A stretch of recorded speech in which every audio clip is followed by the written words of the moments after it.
Vem comigo, vascaíno, porque enfim eu volto aqui para falar. Hoje é dia de Vasco da Gama. Às 9h30 da noite, 21h30, Vasco e São Paulo se enfrentam pela 12ª rodada de Campeonato Brasileiro. Depois de quase 10 dias de treino, como diz o craque Neto, esses pé de rato tem que fazer alguma coisa hoje contra o São Paulo dentro do Morumbi. É jogo importante, é jogo decisivo. Aqui, é claro, nesse Acorda Vascão, vou trazer para você, amigo vascaíno, as mudanças do técnico Fernando Diniz. Além disso, também trazer muitas outras novidades. Uma novidade aí que até preocupa parte da torcida vascaína, pois Boca Juniors de olho em Pablo Verratti, tá? Isso não é novidade, não. A Argentina, de um modo geral, os clubes do futebol argentino olham com muitos bons olhos a situação desse atacante argentino que está aqui brilhando no Vasco da Gama. Além dessas, muitas outras informações, tem renovação de Coutinho, tem base se destacando, você terá aí pela frente um Acorda Vascão bastante agitado, bastante movimentado nessa manhã de quinta-feira. Mas é claro, antes de começar o vídeo, antes de deixar todos vocês aí muito bem informados sobre o nosso Cruz Maltino, como sempre faço aqui no canal, eu quero dar as boas-vindas a todos vocês que estão chegando aqui pela primeira vez. Para quem ainda não me conhece, vascaíno, muito prazer mesmo, eu sou o Lucas, você está aqui no canal do Gigante Vasco e esse, para você que não sabe, é o canal do torcedor vascaíno. Eu tô aqui todos os dias, 3 vezes por dia, com a Acorda Vascão, chegando sempre às 7 horas da manhã. Tem também o Fala Gigante, que é o segundo vídeo do dia, chegando sempre pela parte da tarde para te manter muito bem informado sobre o nosso Cruz Maltino e para fechar com chave de ouro, o Boa Noite Gigante. Hoje não teremos o Boa Noite Gigante por conta do Vasco e São Paulo, então estarei aqui às 11h30 da noite com a nossa live de pós-jogo. Então já se inscreva, curta, compartilhe, venha fazer parte da nossa família e ajudar no crescimento e na divulgação aqui do nosso canal. Conto com você, hein, cara. Vambora, se inscreva aí, vambora, deixe seu like, venha juntos fazer de um canal, vamos juntos, né, fazer de um canal do Gigante cada vez maior. Show? Vambora então, Vascão, sem muita enrolação, falar logo de Vasco da Gama.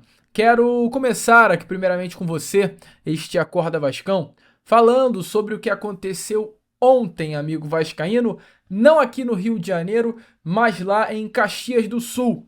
Ontem tivemos uma partida válida, não em Caxias do Sul, perdão, em Porto Alegre, né? Ontem tivemos uma partida válida contra o Internacional pelo Sub-20, tá? O Vasco enfrentou a equipe do Inter e empatou o jogo pelo placar de 1-1. Aqui no canal do Gigante, eu, Lucas, estou sempre trazendo informações da base, acho muito importante. E ontem tivemos essa partida, o Vasco chega até abrir o placar aí, né, no campeonato, nessa partida importante, válida pelo Campeonato Brasileiro Sub-20, um gol do atacante Léo Jacon, dos grandes destaques, inclusive hoje, dessa base Cruz Maltina. Um belo gol de centroavante, camisa 9, aproveitando aí a bola pingando dentro da pequena área. Entretanto, o Internacional conseguiu aí o empate ainda durante a primeira etapa e fez com que, infelizmente, o nosso Cruz Maltino saísse, né, ontem de Porto Alegre com apenas um pontinho. Vasco volta a campo na próxima terça-feira, dia 17, contra a equipe do Fluminense, às 3 horas da tarde, no estádio Nivaldo Pereira. Com esse empate, ontem o Vasco sai da zona de classificação para as quartas de final aí do Campeonato Brasileiro. O Vasco está na 9ª colocação com 19 pontos e os 8 primeiros colocados apenas do Campeonato Brasileiro que tem vaga para as quartas de final. O Brasileiro Sub-20, que nesse momento está aí na 13ª rodada e tem 19 rodadas aí até o final dessa primeira fase da competição. Show? Então de olho nessa base, que é claro é muito forte do nosso Cruz Maltino. Base essa que teve desfalques, né? O atacante EB desfalcou ontem o Sub-20 do Vasco e a dupla de zaga, Luiz Gustavo e Lincoln, também foram 2 desfalques porque ambos atletas estiveram presentes no profissional. Lincoln não viajou, já Luiz Gustavo e GB estão nesse momento em São Paulo para enfrentar o tricolor paulista. Nesse jogo, volto a repetir, importantíssimo, né? O Vasco volta a campo hoje para enfrentar o São Paulo, dessa vez em São Paulo. A última partida do Vasco da Gama contra o Tricolor Paulista foi muito positiva, né, para o nosso Cruz Maltino, aqui no Rio de Janeiro, aquela goleada pelo placar de 4-1, que contou com gols do Leandrinho, do Estrela, o David marca um gol também. Eu não vou lembrar quem foi o responsável por também um dos outros gols do nosso Cruz Maltino, mas o Vasco, naquela partida com o técnico Rafael Paiva na beirada de campo, deu show, né? Jogo válido pelo primeiro turno, no segundo turno o Vasco perde também para o São Paulo no Morumbi. E ó, há muito tempo que o Vasco não ganha o São Paulo lá, tá? Nos últimos 10 jogos, amigo vascaíno, são 8 derrotas e 2 empates. Isso, os últimos 10 jogos em São Paulo. A última vitória do nosso Cruz Maltino contra o São Paulo jogando no Morumbi aconteceu lá no ano de 2012, né? Foi acho que 2-1. Um elenco recheado de grandes jogadores, Éder Luiz, Juninho Pernambucano, Felipe Maestro, que conseguiu conquistar aquela vitória contra a equipe do São Paulo. E o vascaíno, eu, você, todos, esperamos que hoje o Vasco consiga reconquistar uma vitória jogando em solo paulista. E essa expectativa está sobre o técnico Fernando Diniz, porque Fernando Diniz reclamou muito de tempo, que não tinha tempo para treinar esse grupo. Agora, amigo vascaíno, na entrevista coletiva após a partida de hoje, se algo que o Fernando Diniz não poderá reclamar, esse algo é o tempo, porque o Fernando Diniz teve tempo de sobra para trabalhar esse elenco. Desde sábado retrasado, o Vasco não entra mais em campo. O Vasco teve domingo, volto a repetir, domingo, segunda, terça, quarta, quinta, sexta, sábado, domingo, segunda, terça, quarta, 11 dias cheios. O Vasco da Gama teve 11 dias cheios. Desses 11 dias, 3 foram de folga. Esse domingo agora o Vasco recebeu folga, o elenco dos Maltino, e no domingo retrasado também, além da segunda-feira retrasada. Então, 11 dias cheios, 3 dias de folga e 8 dias de treino. O elenco treinou. O Fernando Diniz treinou esse grupo. Então a expectativa é que hoje, dentro do Morumbi contra o São Paulo, a gente veja um outro Vasco, completamente diferente. E é obrigação, tá? É obrigação que haja mudanças nesse time do Vasco da Gama. Porque, meu amigo vascaíno, se depois de 8 treinos cheios, sem nenhuma partida acontecendo, não houver mudanças, é para ligar um sinal de alerta. Mas, pelo menos dentro da equipe, mudanças irão acontecer. Para essa partida de hoje, expectativa é que o técnico Fernando Diniz mude o time titular com relação à equipe que enfrentou o Red Bull Bragantino. A primeira grande mudança acontecendo no sistema defensivo. Há uma expectativa para que o Luiz Gustavo retorne à titularidade da zaga. O Lucas Freitas vinha atuando ali como zagueiro titular, porque o Luiz Gustavo foi a ausência contra o Red Bull Bragantino por conta do terceiro cartão amarelo. Lucas Freitas ganhou a titularidade. Mas além da possibilidade do Luiz Gustavo atuar como titular, há uma possibilidade maior do Maurício Lemos conquistar essa vaga ao lado do zagueiro João Vitor e formar essa dupla de zaga. Maurício Lemos, que é um nome de seleção uruguaia, um nome que brilhou vestindo a camisa do Atlético Mineiro em 2023, um nome de muita experiência e que veio para ser titular. Então a expectativa é que por conta disso, né, o Maurício Lemos conquiste de fato essa vaga de titular no sistema defensivo do Vasco ao lado do zagueiro João Vitor. Além da entrada do Maurício Lemos, a entrada também do volante Hugo Moura, tá? O Hugo Moura está de volta. O Jair foi titular nas últimas 2 partidas do Vasco, tanto contra o Red Bull Bragantino quanto também contra a equipe do Melgar. Foram 2 jogos em que o Hugo Moura estava suspenso, pois ele lá contra o Puerto Cabello, naquela goleada sofrida na Venezuela, leva o cartão vermelho, foi desfalque contra o Melgar e também levou o terceiro cartão amarelo contra o Fluminense e desfalcou o Vasco contra o Bragantino. Então, 2 partidas seguidas sem o Hugo Moura, com o Jair no time, e agora contra o São Paulo, o Hugo Moura retoma a vaga de titular da equipe. Então, essas 2 mudanças deverão acontecer. Teremos, além disso, a ausência do Paulinho, ficou no Rio de Janeiro por conta de um quadro de virose, e a também a ausência, né, meu amigo vascaíno, a novidade relacionada à presença do GB, né? Uma baita novidade, uma novidade que anima de fato é ter o GB no elenco Cruz Maltino nessa noite de hoje. Então, a expectativa é que o Vasco vá a campo com Léo Jardim no gol, Paulo Henrique, João Vitor, Lucas Freitas ou Maurício Lemos na zaga e Lucas Piton na esquerda, Hugo Moura, Tietê e Coutinho no meio, Nuno Moreira, Ryan e Pablo Verrete fechando a trinca ofensiva do Vasco. Expectativa é que essa deva ser a escalação do time titular do Vasco hoje contra o São Paulo. Gostou do time? Gostou da escalação? Deixe, é claro, a sua opinião nos comentários. Importante lembrar, o Vasco enfrenta hoje São Paulo às 9h30 da noite, meu amigo, deu 11h30, apito final, beijo, tchau para todos os atletas desse elenco. Vasco da Gama vai dar 10 dias de férias para esse grupo Cruz Maltino e eles retornam lá no próximo dia 23 de junho, já olhando para o restante da temporada de 2025. O Vasco ficará um mês sem jogos por conta da parada da FIFA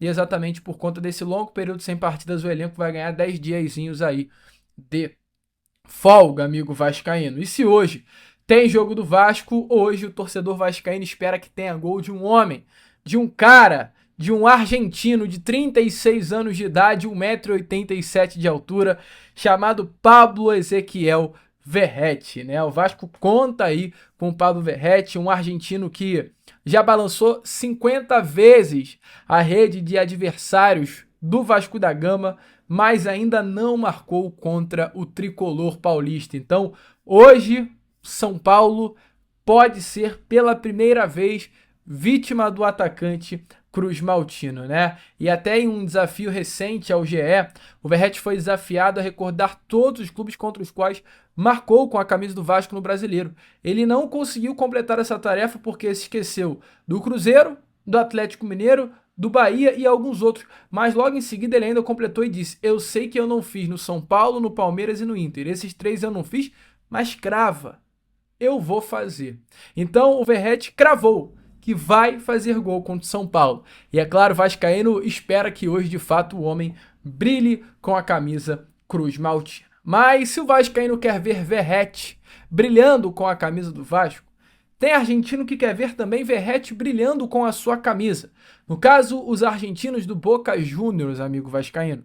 Boca, que é uma equipe que se classificou agora para a disputa do Mundial de Clubes da FIFA, vai estrear nessa próxima segunda-feira, dia 16, contra o Benfica no Mundial de Clubes. Sabe a importância da competição, mas pensa na sequência da temporada. E olhando a sequência dessa temporada, o Boca Juniors ele tem um grande descontentamento desse momento, que é com relação ao seu camisa 9, que é ninguém mais, ninguém menos do que o uruguaio Edinson Cavani. O Cavani é hoje o dono de um dos maiores salários do Boca Juniors, mas que não vive um bom momento. Para você ter noção, nessa temporada de 2025, Cavani marcou apenas 2 gols em exatamente 12 partidas, é muito pouco para um centroavante, né? Para uso de comparação, a gente tem o Verratti, que tem 18 gols marcados em 30 partidas nessa temporada de 2025. Além desse mau momento em campo, o Edinson Cavani, ainda vem convivendo com muitas lesões. Cavani já tem 38 anos de idade, então o Boca está no mercado à procura de um novo centroavante. E diante disso, meu amigo, tem hoje um centroavante argentino no futebol brasileiro, que é a cara de qualquer clube do futebol argentino, que é Pablo Verratti. E ontem, o jornal El Crack Desportivo, jornal da Argentina, traz essa informação que mexe, com toda certeza, mexe com a torcida do Vasco. A informação é que o Boca Juniors está no mercado à procura de um centroavante e, diante disso, o nome de Pablo Verratti voltou à pauta no clube argentino. O portal ainda, né, a fonte do portal, revela que o Boca já realizou uma sondagem por Pablo Verratti, que é visto com bons olhos por parte da alta cúpula chinesa, como é conhecido o clube Boca Juniors, e até mesmo o próprio Verratti já teria dado uma resposta aos argentinos. Além disso, o próprio portal El Crack Desportivo destaca que Verratti não descarta deixar o Vasco e está disposto a ouvir uma oferta do Boca Juniors, mas é importante que o fator, é claro, financeiro pode pesar. Verratti, que é um argentino, nunca se destacou no futebol do seu país e, sem dúvida nenhuma, o fato de poder atuar num dos maiores, se não maior clube do seu país, que é o Boca Juniors, meu amigo, pesa. O Verratti pode ter um carinho, pode ter um cuidado com o Vasco, mas o fato de voltar para o seu país de origem, ter a oportunidade, né, de realmente jogar com a camisa de um dos maiores clubes do seu país, ao lado de seus familiares, é um fator que pesa. O Boca tá de olho e vamos ver o que vai acontecer. Recentemente o Verratti até teve uma possibilidade de deixar realmente o Vasco da Gama. Uma oferta, tá? Mas não quis deixar não, que foi a do Corinthians. Ramon Dias e Emiliano tentaram levar Verratti para o clube paulista. mas ele negou. Eu trago aí as palavras até do próprio Emiliano, confirmando essa situação do atacante Cruz Maltino. Se liga Eu só. quise trazer para Corinthians também, mas para nós não iam deixar nunca, esquece. Mas eu quise trazer ele. Tentou. Sim, claro. Está muito vinculado com o Vasco. E eu brincava com ele, vamos, Grandote, vamos. Não, cara, difícil, eu estou muito bem aqui, a família, eu gosto do Vasco, capitão. Lábio aí, não sei se ia jogar. A Yuri também, filho. Mas, cara, vai ser importante. E ele não quis sair de Vasco. Ele me falou que não. Eu sabia que era impossível, mas eu joguei a bala lá. Bom, amigo vascaíno, então essas foram as palavras de Emiliano Dias. E só para trazer ainda mais detalhes, porque, sinceramente, cara, a torcida do Vasco não é todo mundo, é uma pequeniníssima parte, né? É uma torcida chata em determinados momentos, porque tem muito torcedor que para o que tá fazendo no seu dia, vem aqui pro canal, vê o vídeo todo e começa a achar, Lucas, você é um mentiroso. Gente, volto a repetir o que eu sempre falo aqui no canal, não tô aqui pra enganar e pra mentir pra absolutamente ninguém. Eu sou maluco de fazer isso. Então, só para fechar essa parte, Pablo Verrete, peguei aqui o jornal Craque Desportivo e vou ler com vocês, tá? Olha o que diz a matéria. No El Craque Deportivo Notícias, Jonathan Hint, que foi o responsável pela matéria, observou: Verrete recebeu uma oferta do Brasil e está considerando retornar à Argentina e foi abordado pelo Boca. Ele acrescenta: o Boca quer adicionar um atacante como o Verrete para competir com Cavani, já que ele ficou de fora do time por várias partidas devido à lesão. E eles também sabem que Michel Merentiel, que é o reserva, tem chances de sair. E ainda traz muitas outras informações confirmando que hoje o nome de Pablo Verrete é um nome analisado pela diretoria do clube argentino. Então, amigo, é bom ficar de olho, tá? Ficar ligado nessa situação, é claro, qualquer novidade eu trago a vocês aqui no meu... Chegando uma oferta boa, qual é a sua opinião? Vende ou não vende? Deixa aí nos comentários. E para fechar esse Acorda Vascão, vamos trazer uma notícia boa, porque, meu amigo, nesse momento, se tivesse uma porcentagem, eu falaria para você que a porcentagem do Felipe Coutinho não ficar no Vasco da Gama é de 1%, porque hoje dificilmente o Coutinho não vai ficar no nosso Cruz Maltino. Na última segunda-feira à noite, o Meia Vascaíno inaugurou, né, o Instituto Felipe Coutinho, localizado na região de Jacarepaguá, aqui da cidade carioca. Está muito bem resolvido com a vida, está muito bem, muito feliz com o Rio de Janeiro, perto da sua família, perto dos seus pais, os filhos perto dos avós. Está tudo muito legal na vida familiar do craque Cruz Maltino e diante disso ele tem interesse de progredir no Cruz Maltino, de permanecer no Vasco, de crescer jogando bola aqui no nosso Vasco da Gama. A própria chegada do técnico Fernando Diniz foi muito importante para a permanência dele. Ele tem interesse, sim, de continuar no Vasco da Gama. Vive momentos de muitas inconstâncias no Vasco e ele mesmo sabe disso, que não está entregando tudo aquilo que se esperava dele. Mas, volto a repetir, a chegada do técnico Fernando Diniz está sendo essencial para que o Coutinho possa retomar o seu bom futebol. E a Copa do Mundo de 2026, que antes era um sonho distante, com o Fernando Diniz passa a ser um sonho não tão distante assim. Informação é que nesse momento as conversas com o Aston Villa estão fluindo muito bem. Provavelmente Felipe Coutinho realmente vai abrir mão do que tem a receber com o Aston Villa para rescindir o seu contrato e assinar um novo contrato com o Vasco da Gama. E eu trago aí as palavras do próprio CEO, Carlos Amodeu, sobre Felipe Coutinho, confirmando, atestando que o homem está perto de renovar com o Vasco da Gama. Se liga só. Nós falamos sobre isso, eu tive a oportunidade de comentar que nós queremos a manutenção do Felipe Coutinho, né? Ele é um atleta que ele vem se readaptando cada vez mais ao futebol brasileiro e às exigências de calendário, principalmente do Campeonato Brasileiro. A gente já tem tratativas iniciadas com seus agentes para a gente conduzir esse processo de um novo contrato para ele e a gente espera que tudo isso aconteça naturalmente e que no retorno da competição ele já esteja com um novo contrato firmado conosco e continue fazendo parte do nosso elenco pela importância técnica que ele tem para o grupo. Amigo, então, Coutinho perto de renovar. Gostou? Deixe sua opinião aí nos comentários. Eu, Lucas, agora vou ficando por aqui. Esse foi o nosso Acorda Vascão. Primeiro vídeo apenas, né, dessa quinta-feira. Já, é claro, eu tô de volta, trazendo ainda mais novidades e informações a todos vocês com o nosso Fala gigante. Fechou? Vamos que vamos. Curta, compartilhe, se inscreva. E como eu sempre falo aqui no canal, saudações vascaína.